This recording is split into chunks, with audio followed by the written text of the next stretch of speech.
Hey family, good morning. It's Tasha, Mama Bear Prepping. You already know what time it is, baby. Get your drink, pull up. Yeah, that's good.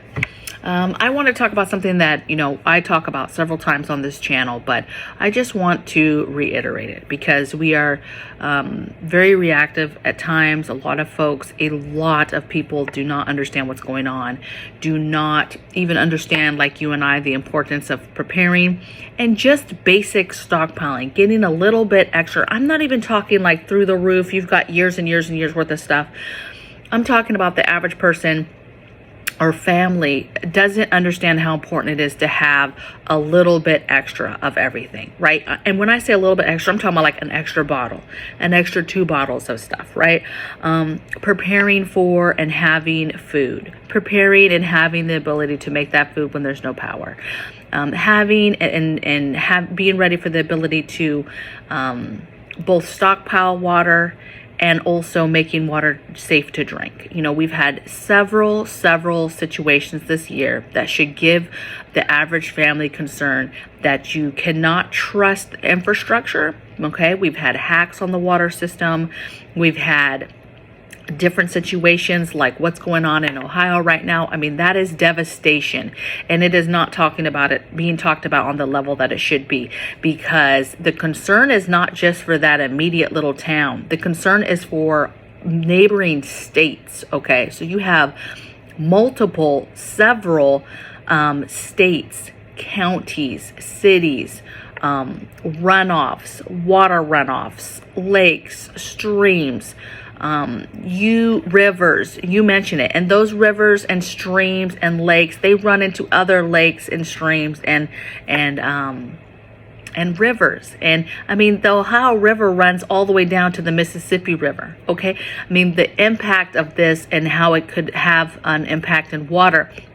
And what I don't like is the concern that you have this group of people that are trying to just get to the bottom of it and really understand all the chemicals that were on board and understand exactly what happened and understand exactly when they did these controlled burns, what that did, because they changed the composite of the chemical. You do a controlled burn to do something, but you in fact cause and make, if you will, develop a new chemical, not a new chemical, but a chemical maybe that wasn't really a problem before, now is a problem, okay? And you have these reports. I hate seeing these reports that are very mundane, very like, the water's fine, we've been testing it, the water's fine.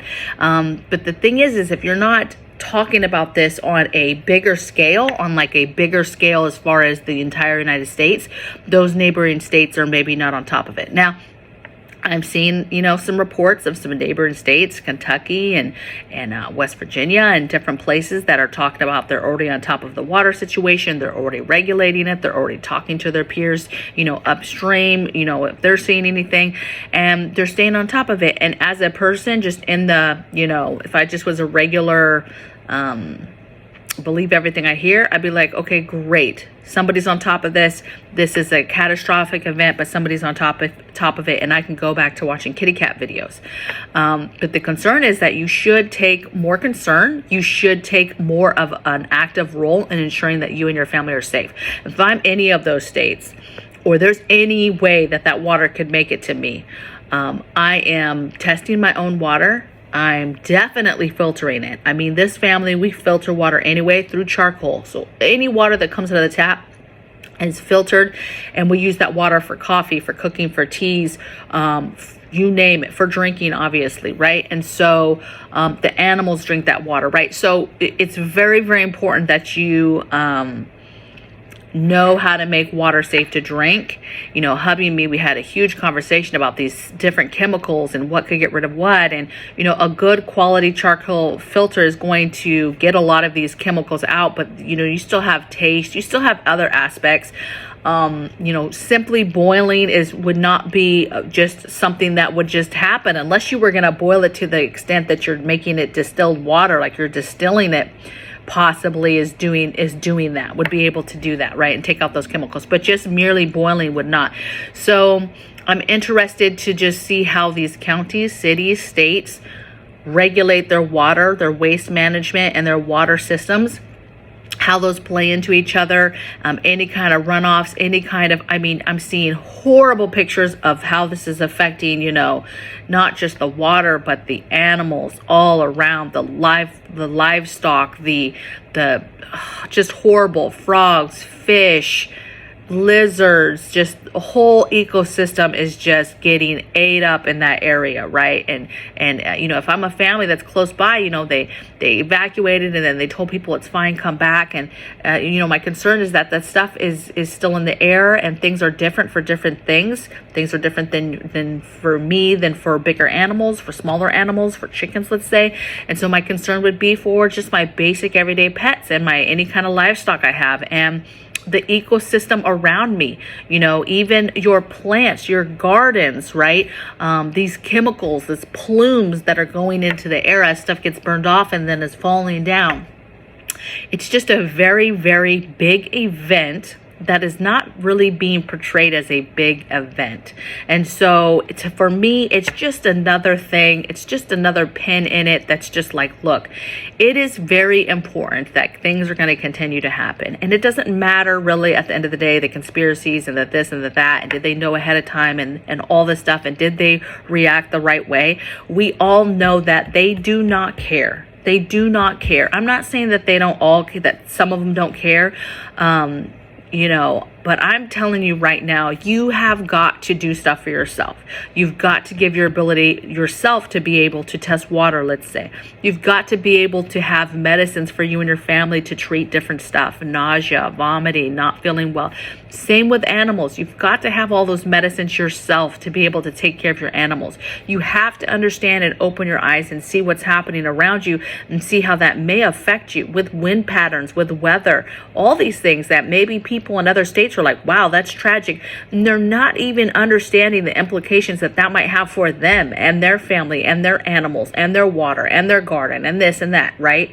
And if the only thing being broadcasted is these little snippets of like everything's fine and the water's fine, we're testing the water, it's fine, but it's impossible to contain everything. And you can tell by the response that there's probably a lot of containment that is out of control, that it wasn't contained in the right way, which means you have spillage, you have stuff that's possibly getting into areas that they're not even thinking about, or they're thinking about and they just don't care about, right? So it's important. You have to get food in your house. You've got to get stuff stockpiled in case supply chains break down. This affects farmers, like tons and thousands upon thousands of farmers, okay? Millions of pounds of food. I mean, this is going to be devastating for supply chain and anything that comes out of that state from those farmers. That's a huge impact. And so again, it's important that you grow your own food, that you stockpile food, that you stockpile water, that you have a bona fide good charcoal filtering watering system, that you have the other things needed to make water safe to drink. You have big pots to boil water in and the ability to light fires and do that with grid down. You have the ability to treat water, right, with chlorine and different products, pool shock, different stuff. You have to have the things, because this is not the only end all be all event. Events are going to continue to happen, whether it's like this and it's like a man-made type thing, or if it's an event that just happens because of a natural event, right, and it's just a side domino effect, right? You have to be ready for the day that stuff something like this happens, and also that there's no immediate backfill for that, right? You have to be ready for that. And in a case like this where they're not really talking about it, and there's so many states and there's so many people that could be potentially affected by this, that's not good, right? And I hate the just mundane, like, oh, it's fine, but what does that chemical do for anybody on any kind of certain meds, right? What are the side effects to that? Oh, okay, maybe it's safe to drink, the levels are not bad, but maybe it's bad for somebody that's taking a particular medicine, right? A certain ailment. I just don't like the softness of the coverage that's being, and mind you, Everybody and their mother, though, is paying attention to stupid balloons and stuff, and, you know, is looking up instead of the stuff that's happening in catastrophic event that has happened in our own United States. So I would urge you, I'm going to put in the description box below, I did a whole series. It was a week long. I think it was 6 videos I did on water, different aspects of it. Some of it's about rain catchment. Some of it's about making water safe to drink. Some of it's how to procure water. I mean, every video is going to give you something. I think it's very important for you to review those and make sure that you have the things in your preps to be ready to making water safe to drink. Okay. Now, my chickens are making a lot of noise. Sorry. They're like really calling, and they've already had their snacks, but now's the time, right? We always push on this channel that you should be preparing to do stuff for yourself. Prepare, stockpile, and prepare that nobody's going to come and help you. And this is a situation. I mean, it's like, what if you lived there? What if you lived close? What are those families going through? So I urge you, you know people in those areas, even those neighboring states, reach out to them, see if they're okay, right? See if they need anything, right? I don't know what the supply chain is around those areas as people panicked about stuff, needing food, needing water, whatever, especially the water.